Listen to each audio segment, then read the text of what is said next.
ಜೈ ಶ್ರೀರಾಮ್. ಭಕ್ತಿ, ಶಕ್ತಿ ಮತ್ತು ನಿಷ್ಠೆಯ ಪ್ರತಿರೂಪವೇ ಶ್ರೀ ಆಂಜನೇಯ.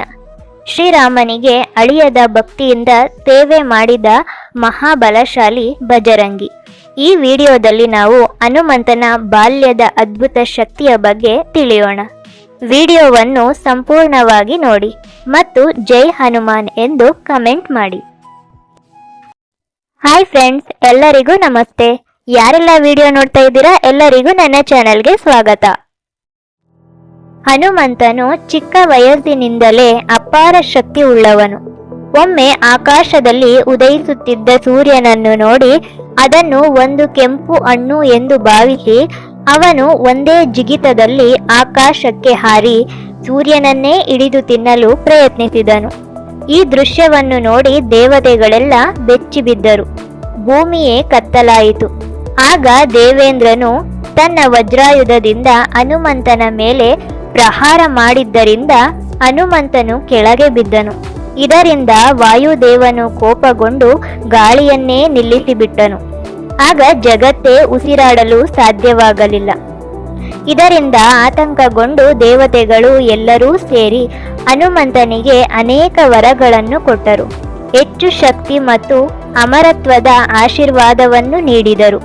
ವಾಯುದೇವನಿಗೆ ಶಾಂತವಾಗುವಂತೆ ಪ್ರಾರ್ಥಿಸಿಕೊಂಡರು.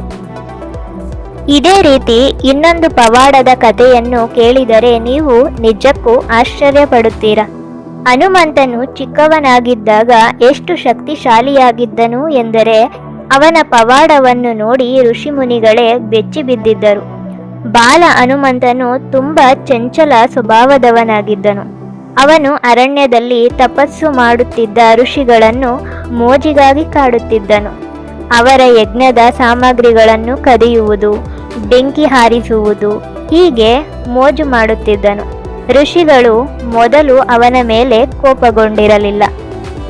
ಹನುಮಂತನ ಶಕ್ತಿ ಅಷ್ಟೊಂದು ದೊಡ್ಡದು, ಯಾರಿಗೂ ಅವನನ್ನು ನಿಲ್ಲಿಸಲು ಆಗಲೇ ಇಲ್ಲ.